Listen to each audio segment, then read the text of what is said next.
Alright, so what's up? I'm gonna show you the behind the story scenes, behind the scenes or whatever of the deck I did here. To start out, just try to save myself some money. You know, I didn't really care what the framing lumber looked like, so I actually posted on Craigslist, you know, in the for sale but in the free stuff, saying I was looking for 2x6, 2x8, 2x10, 2x12. I didn't care, because if it was 2x8 or if it was bigger than 2x6, I could just rip it down. So I was like 2 hours later, I got an email from a guy saying that I just took my deck apart and I've got a whole bunch of 2x6 14 footers. So I lucked out and I went over and picked them up, and I got all the stuff for the framing part of it I got for free. So basically, I knew I was going to do something in the vicinity of 10 foot by 12 foot, so I kind of did the calculations. I knew I wasn't going to put down Trex decking. I was just going to use 5/4 pressure treated decking, 1 inch thick by 5.5. But when you get unless it's dried out, it actually measures 5 5/8, 5 9/16, somewhere in there. So I figured on 5 5/8 my spacing, and so it helped me figure out how long I wanted my actual framing to be, and still give me like 1.25 inch overhang on this, where the overhang is. I went 1.25 inches in case I decided to put something decorative, like a piece of 1/2 inch thick AZEK, which is a PVC white trim, plastic trim. You know, I just left myself some options if I wanted to do something down the road, or I could just paint it. I don't care. And then same thing for the width. I knew I wanted to go 12 foot, but I figured out I figured out roughly how much I was going to overhang this, and then how far it was going to fall in. So these were 12-foot boards that I only cut about 2 inches off.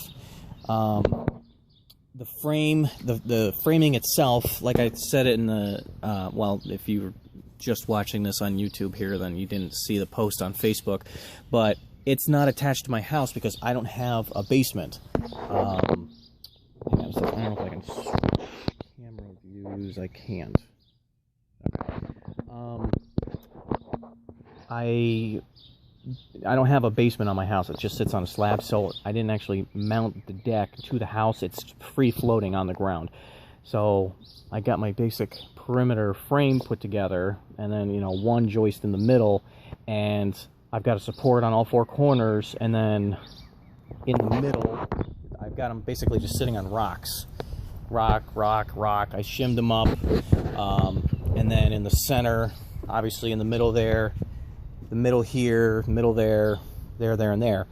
And then I ended up going back, and every other joist I put an extra support in, just so that once all the decking was in, it would actually, you know, it would just take the bounce out. And it's very solid. There's like almost no bounce to the thing.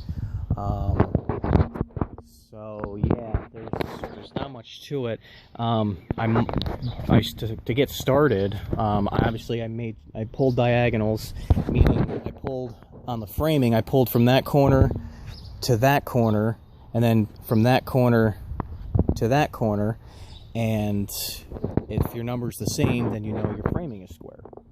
So once I got that square, I took my 16-footer and I actually left that long sticking out over there, just so that however it worked out, I could trim it off later. And then I made my mitered corner here, left my 1.25 inch overhang, 1.25 inch, 1.25 inch, and I just cleaned up one end of all these boards, and I just started laying them. And you lay them down tight together because pressure treated will shrink. So you put them tight together, they'll shrink, and then you'll end up with your gaps down the road. And then these I actually left all long. I didn't cut them off right away. I left them all long, and then that way I could snap a line, a chalk line.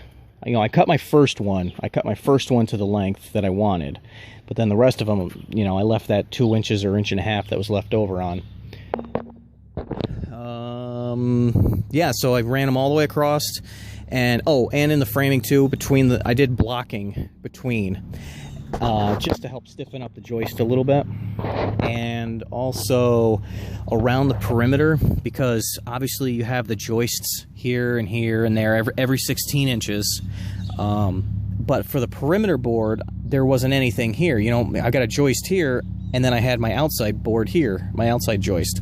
So you go through, and I screwed a 2x6 on the flat, flush with the top of the outside on the flat here, and then, you know, you can screw in through the end, and then just a bunch of screws through the side, and then my last, right here's my center row of blocking, I believe. I think it's right about here. You know, that gave this, my 2x6, something to anchor into, I screwed it to that. So that this way, this had plenty of solid meat to screw into. That's about it. I mean, and then it's just a matter of, you know, you run your decking out, and then you end up, if you need to, you can add an extra 1.5 inches or whatever on the perimeter, you know, if you need to make it so that, you know, if a full board works, or if you don't care about a full board, you know, if you're mounting it onto a house, you know, you don't want to end up at the house, you know, with just a little rip at the end. So try to calculate it so that you end up with almost a full board, or maybe even a, you know, at least a full board at the end. You know, if you got to rip a little bit down, that's fine. But that's about it. I mean, I didn't even use like joist hangers or anything. You know, you should use joist hangers when you're hanging your deck, your floor, your joists off of your perimeter board. All I did was 3-inch deck screws, or 3.5s. I can't remember what I used.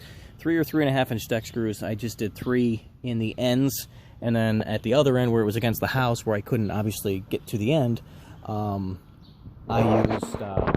used 4 toe screws going in, you know, at an angle.